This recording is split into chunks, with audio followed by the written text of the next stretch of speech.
व्यक्तिगत मेरे लिए सबसे बड़े दुख का दिन है, क्योंकि जिस रास्ते पे हम 5 साल से चलते आए, शांति का रास्ता था, जिसमें हम खुद पे दर्द और दुख लेते थे। 5 बार अनशन किया, ले से दिल्ली तक चल के गए, मगर आज हमारे शांति के पैगाम को असफल होते देख रहे हैं, क्योंकि लेह में काफ़ी हद तक हिंसा हो रही है, गोलीबारी हो रही है, आगजनी हो रही है। तो मैं अपील करना चाहता हूँ लद्दाख के युवा पीढ़ी से कि वो इसे जितना हो सके जल्दी रोक दें। ये कोई लद्दाख के मुद्दे का समर्थन नहीं है,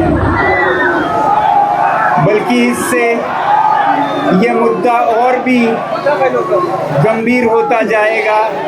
मैं अपील करना चाहता हूँ युवा पीढ़ी से कि वो अपना ये रोक दे, और अपील करता चाहता हूँ एडमिनिस्ट्रेशन से भी कि वो गोलाबारी रोक दे।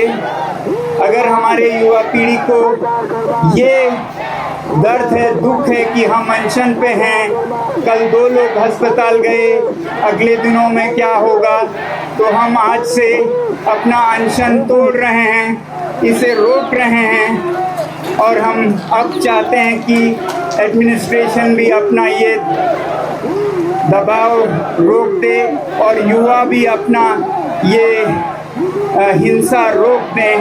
यही हमारी अपील है। इसे ज़्यादा जल्दी मुमकिन कराने के लिए हम अपना अनशन अभी आज रोक रहे हैं, क्योंकि अनशन का मकसद पूरा नहीं होता जब हमारे युवाओं की जान जाए और लद्दाख में और देश में अस्थिरता आए। इतना ही कहना था। बहुत